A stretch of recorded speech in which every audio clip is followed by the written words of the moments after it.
ஈரோடு மாவட்டம் சத்தியமங்கலத்துல இருந்து வரவங்க. சின்ன வயசுல இருந்தே எனக்கு விஜயகாந்த் ரொம்ப பிடிக்கும். நான் ஒரு 5th படிக்கிறப்போல இருந்தே அவரோட படம்னா அவ்வளோ, நாங்க வில்லேஜ்ல தான் பிறந்தோம் வளர்ந்தோம், அவ்வளோ பிடிக்கும். அவரை வந்து நான் நேர்ல ஒரு நாளும் பார்த்ததில்ல. ஆனா இப்பயும் நினைச்சா சொல்ல சொல்ல கண்ணீர் வர்ற ஒரு மனிதர்னா விஜயகாந்த் அவர் தான். அவரோட இழப்பு வந்து தாங்க முடியல, ரொம்ப வேதனையா இருக்கு. அவரோட சமாதியை பார்க்கணுங்கிற ஆசையில் தான் இவ்வளவு தூரம் வந்திருக்கேன்.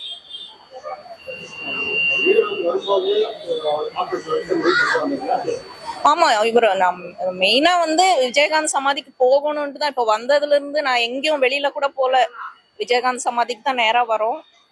அந்த அளவுக்கு ஒரு தாக்கமுள்ள மனிதர். பெருசா நம்மளுக்கு அரசியல் சார்ந்தது எதுவும் பேச தெரியாது.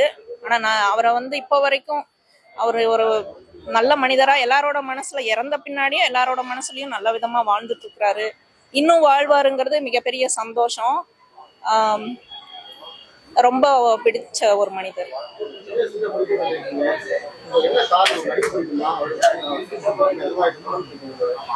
இல்ல, அவர் ஒரு மனிதராவே ரொம்ப பிடிக்கும். அவரு வந்து போல்டா பேசுறது, அப்புறம் வந்து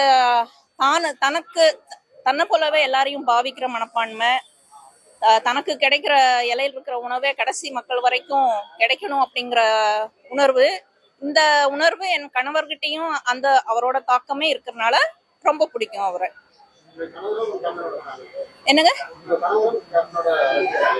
அவருக்கு ரசிகர்னு சொல்ல முடியாது, எனக்கு பிடிக்கும்ன்றனால அவருக்கு விஜயகாந்த் பிடிக்கும். பார்த்தது இல்லைங்க. எங்களுக்கு அவ்வளவு தூரம் வந்து அவரை பார்க்குற அளவுக்கு வாய்ப்புகள்லாம் கிடைக்கல. ஸோ பார்க்க முடியல. ஆனா இன்னும் வாழ்ந்துட்டு இருக்கிறாருன்னு நினைச்சிட்டு இருக்கோம். பார்த்தது இல்லைங்க. ஆமாங்க, ஆமா.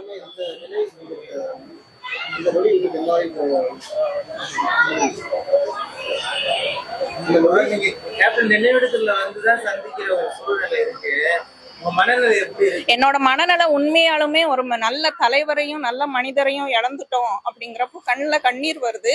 ரொம்ப அட்லீஸ்ட் அவரோட சமாதிக்காச்சும் வரக்க எனக்கு ஒரு வாய்ப்பு கிடைச்சிச்சுன்னு நான் கேப்டனுக்கே நன்றி சொல்லிக்கிறேன். ரொம்ப சந்தோஷப்படுறேன். வேதனைக்குரிய விஷயம். உண்மையாலுமே ஒரு மனசுக்கு ரொம்ப சந்தோஷமா இருக்கு. அவர் இறந்துட்டாரா அப்படின்னு பார்க்க முடியல. உயிரோட இங்க இருக்கிற மாதிரி தான் ஒரு ஃபீல் பண்றேன். ஒரு 123 நாளைக்கு மேல இங்க வந்து அன்னதானம் நடக்குது. மக்கள் எல்லாம் ஒரு ஆயிரக்கணக்கான மக்கள் வந்து சாட்சி போறாங்க. எல்லாருக்கு அப்புறம் வந்து விஜயகாந்த் நினைவிடத்துல தான் இந்த மாதிரி ஒரு நிகழ்வு நடக்குது. அதை எப்படி பாக்குறீங்க, உங்களுடைய கருத்து? நான் ரொம்ப ரொம்ப பெருமையா பாக்குறேன். அத முன்னெடுத்து அவங்க பிரேமலதா மேடம் வந்து நடத்துறது, அவங்க உயிரோடு இருக்கிற வரைக்கும் இது தொடரும் அப்படின்னது, எனக்கு அப்புறம் என் பிள்ளைங்கள் இந்த பணியை தொடருவாங்க அப்படின்னு சொல்ற அவங்களோட அந்த நம்பிக்கை உள்ள பேச்சு இன்னுமே பல மடங்கு விஜயகாந்த் சாரோட எப்படி வாழ்ந்திருக்கிறாங்கன்ற அவங்க மனநிலையை வந்து மரியாதைக்குரிய மேலும் மேலும் மதிப்படைய வைக்குது. இதுக்கு வந்து அவரே நிறைய பேட்டியில் சொல்லியிருக்கிறாரு, என்னோட மனைவியும் என்னோட வெற்றிக்கு முக்கியமான காரணம்னு. அதனால எங்களுக்கு இது அன்னதான பணியை அவங்க தொடருவாங்க அப்படிங்கிறது ரொம்ப சந்தோஷப்படுறோம். அவரை நினைச்சு ரொம்ப பெருமையும் படுறோம். ரொம்ப நல்ல மனிதர்கள், அவங்களும் நல்ல கணவன் மனைவி.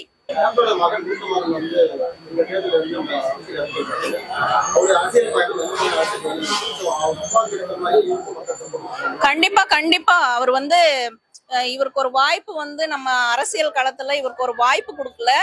படத்துல நடிக்க தெரிந்து நிஜ வாழ்க்கையில நடிக்க தெரியாத ஒரு நல்ல மனிதர் அவரு. அவரோட ஆத்மாவா இருந்து அவங்க பிள்ளைங்க இந்த வெற்றி இலக்கை அடைவாங்க. கண்டிப்பா இந்த அரசியல்ல பிரபாகரன் அவர் வர்றதுக்கு 100% வாய்ப்பு இருக்கு.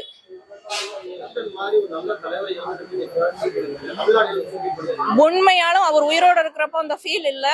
இறந்த பின்னாடி ஒரு நல்ல ஒரு தலைவனை இழந்துட்டோம். ஒரு கை ஓசை எழாது, அது எல்லாரும் சேர்ந்து முடிவு பண்ணியிருக்கணும். ஆனா வந்து ஒரு நிஜ வாழ்க்கையில நடிக்க தெரிந்த நடிகரா இருந்து நிஜ வாழ்க்கையில் நடிக்க தெரியாத ஒரு மாமனிதர். அவ்வளவுதான். அது எதனால நினைக்கிறீங்க? ஆமா, உண்மை அதுதாங்க. அவர் வந்து எல்லாரையும் மாதிரி நடிக்க தெரியல. நிஜம் பேசினதுனாலதான் அரசியல்ல இருந்து வெளியில வந்தாரு. அவர் பொய் பேசி நடிச்சிருந்தா இன்னைக்கு அரசியல்ல எல்லாரும் மாதிரி நல்லாவே இருந்திருப்பாருன்றது என்னோட கருத்து. பிரேமலதா அவர் வெற்றி பெற்ற பண்ணி வந்து தொடர்வாங்கன்னு நம்புறீங்களா அரசியல்? 200% நான் வந்து உறுதியா நம்புறேன் அவங்க மேல. ஏன்னா அவங்க தன்னோட கணவர் அப்படிங்கிறவங்க ஒரு மனைவி எப்படி நடந்துக்கிறாங்க அப்படிங்கறதுல தெரிஞ்சுக்கிட்டேன். இந்த மாதிரி ஒரு நல்ல மனைவி கிடைக்கிறதுக்கு கேப்டன் கொடுத்து வச்சிருக்கணும்னு தான் சொல்லுவேன். ஏழைகளையும் தனக்கு ஈக்குவலா பாவிச்சாரு. அந்த மாதிரி ஒரு நிறைய செயல்கள் அரசியல்ல அவர் வரலைனாலும் ஏழைங்களுக்கு நிறைய பண்ணியிருக்கிறாரு.